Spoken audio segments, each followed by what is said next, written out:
Broken Brain.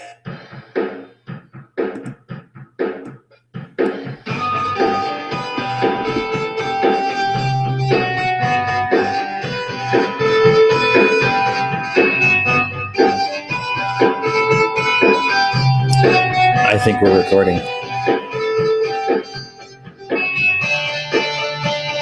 You guys don't know, but we dance that way at the opening of every episode of The Broken Brain. Hi, it's me, Dwight Hurst, your psychotherapist and Underground HeroClix collector.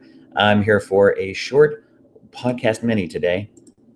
Mini is a podcast with a 7.9-inch screen. That's right. Our podcast mini this week is entitled 10 Minutes on Suicide. So it's a nice, upbeat, lighthearted gesture that I'm doing. You may hear jets flying overhead. They do that from Hill Air Force Base, the nearby Air Force Base, that way, kind of that way. They do that in honor of our podcast whenever we're recording. Really grateful for that. So keep at it, guys. It's a booming economy and a healthy defense program. I guess that's good, but it does play havoc with the soundscape that we're trying to form and create. So there you go. Suicide. Hey, there's a topic that comes up quite a bit, actually. It's interesting because a person like me who's a psychotherapist deals with that quite a bit.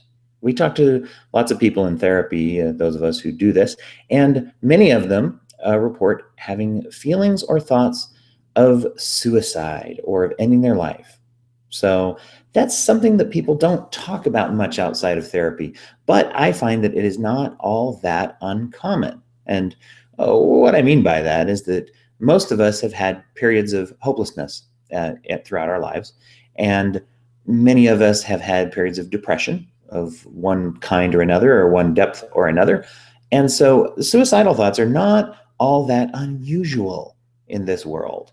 What happens is you start feeling depressed, you start feeling hopeless, and then what happens is the more you buy into the feeling of hopelessness, the more logical suicide seems as an option. That may sound funny. I've said this before on the podcast, though. Suicide is not a crazy thought. It's a logical extension of a belief in hopelessness. It works like this. If everything's terrible, one, as a belief, and it will never get better, two, that's number two, not another number one. If those two things are true in my mind, then that leads me to feel like, well, one of my options that is viable is to end my life. And so when I approach suicidal thoughts, I don't approach it from a standpoint of trying to shame the person or to examine the selfishness of that thought, which is often one of the knee-jerk reactions people have. Suicide is selfish. You're only thinking about yourself.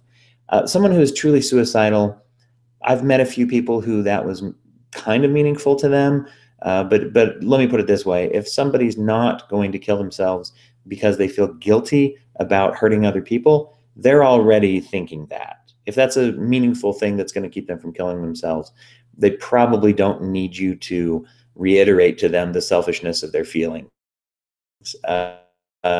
Logically, that's a very shame. That's oftentimes the way that someone goes about it, especially if they don't have any training. I like to attack the underlying belief and say, is 1 and 2 true? Is it terrible as I think it is? And will it never get better? Do I know that for sure? And we work with those things, because if those things can change and get better, I don't need to think about suicide as much. So those are a couple of things that you need to understand about the dynamic of suicide if you're going to kind of approach it. If you or other ones that you love are having experiences with this, I thought it might be useful to talk a little bit about some of the things that therapists go through when we are evaluating someone's risk for suicide.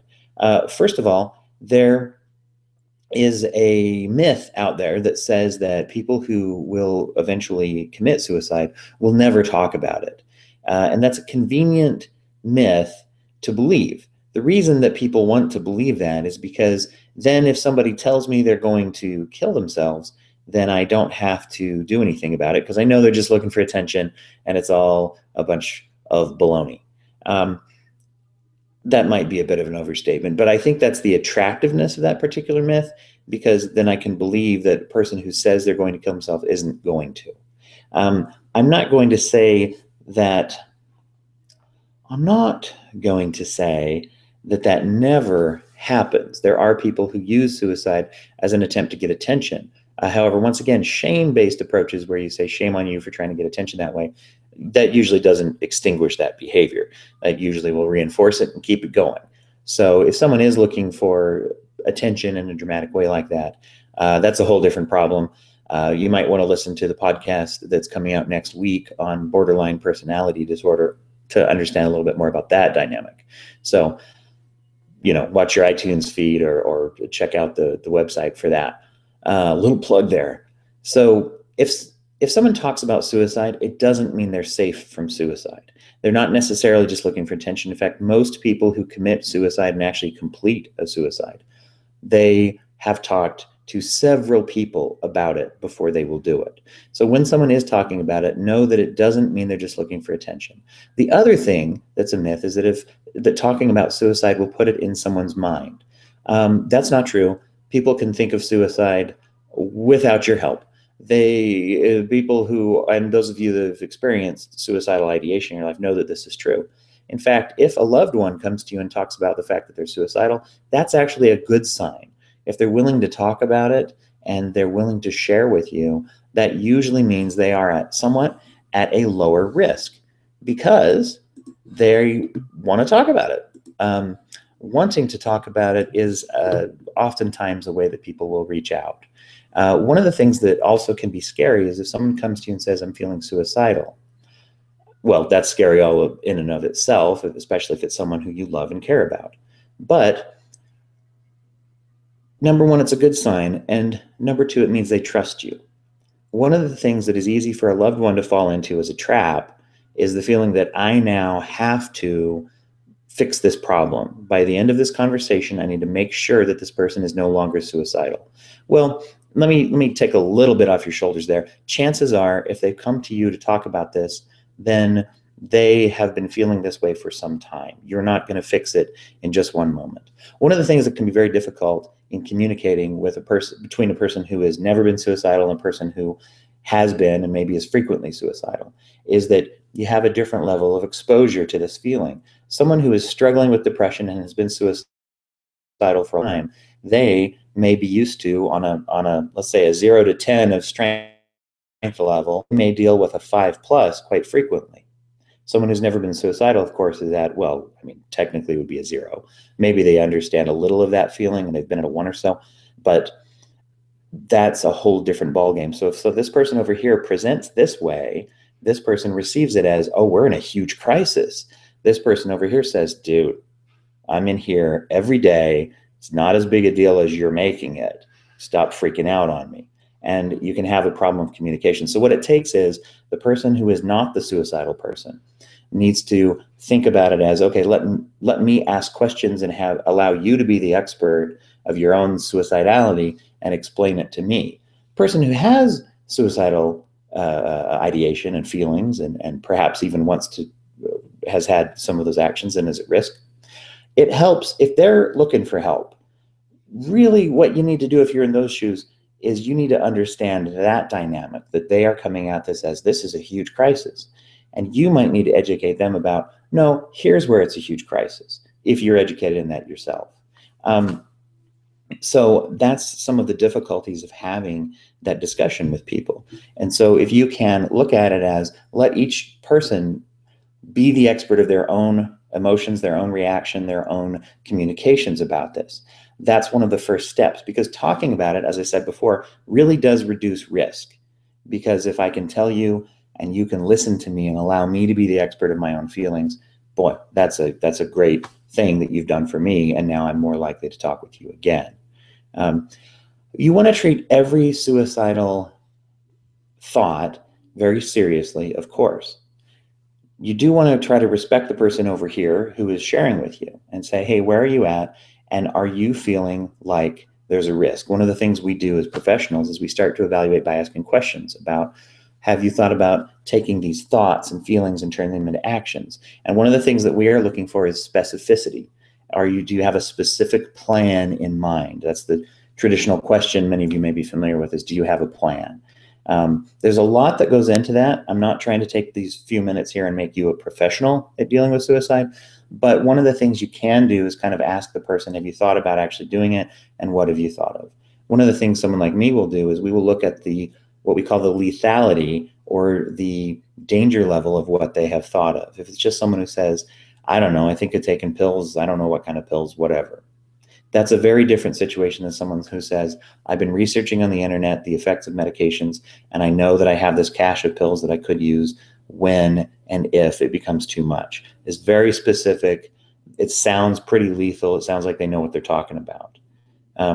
So asking a little bit about that is perfectly all right, even as a non-professional. Say, what is it you're planning on doing? Do you have a plan? Do you know when you're going to do it? You open the door to communicate with me, and I want to help you.